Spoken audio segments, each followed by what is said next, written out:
Hello, and welcome to Ministry of Flavour. So spring is almost around the corner here in the UK, and that means it's forced rhubarb time, especially if you live within a stone's throw of the rhubarb triangle like I do. Anyhow, turns out there are only so many rhubarb crumbles one person can eat before they start to ask the bigger questions in life, such as what else can you make with rhubarb?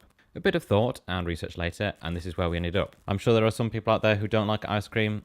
I'm not one of them, however. So here's how to turn this unassuming plant into a delicious to eat and beautiful to look at ice cream. And what's more, a no-churn ice cream.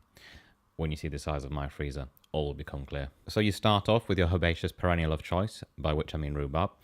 For those of you unfamiliar with this sherbety, sour and tangy plant, it can take a bit of getting used to, but it is well worth the effort. The main bit we're interested in is the puce pink stalk. The leaves are poisonous, so try not to eat those. Take your chopping board, which I promise isn't trapezoid shaped in real life, but more down to the angle of the camera.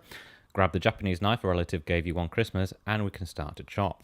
As you can see, I usually discard the bottom inch of the stem, which is either discoloured or dirty, and cut the rest into about 1-inch pieces. Keep going until you have something which looks like this. Look at that colour. One of the miracles of nature. I genuinely encourage you to go out and try making this, as it has such a unique and beautiful flavour. The next thing to do is to transfer this into a colander and give it a rinse to remove any dirt that's left. Hey, come on, it did just spend months growing in the ground after all. Next, it's onto our other main ingredient, ginger. As you can see, I've got a large thumb-sized piece here. The aim here is to remove as much of the outer skin and take away as little of the ginger as possible. Pro tip, the best way to do this is actually with a teaspoon, not a knife. If you scrape away the outer skin like you see me doing here, you'll be left with as much ginger as possible. As for how you cut it, originally I was going for a kind of julienne cut. Eventually I gave up on that and just went with a general minced cut. And for those of you who are wondering why I didn't just grate or microplane all of this, I'll put more information on the website. Essentially, as you'll see later, I just want the ice cream to have more of a texture than be a smooth puree at the end. We're not making baby food here, people. Now it's over to my grayscale kitchen. Yes, even the pans are grey. Time to add some colour. Tip in the rhubarb and then the not quite julienne ginger, followed by the sugar. As you can see, I'm also adding the juice of a clementine.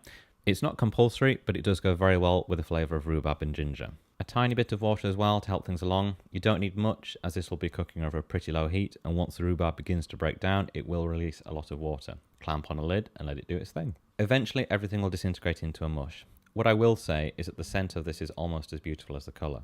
If we were making a crumble or a pie, we would pretty much stop here. For ice cream, however, we need to take things further for two reasons. First, we want to remove water, as it has a habit of turning into ice crystals in a no-churn recipe.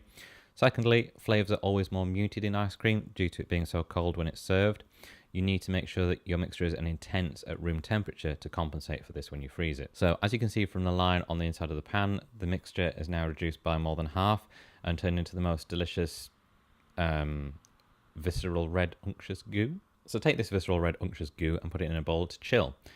And when I say chill, I mean fridge temperature. When was the last time you tried to make ice cream with something that had steam coming off it?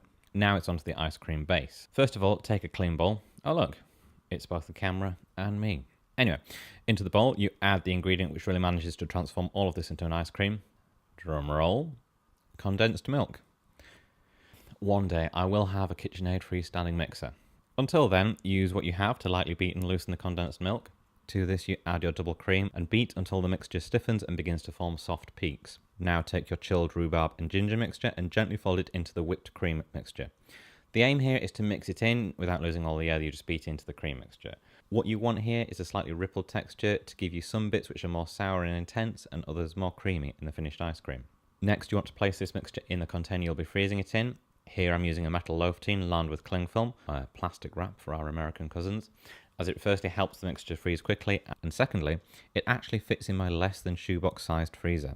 No joke. I can promise you it doesn't look like much at this stage, but smooth it out and you can begin to see the work of art this is going to turn out to be. Lay the cling film over the top and put it in the freezer overnight. And there we have it.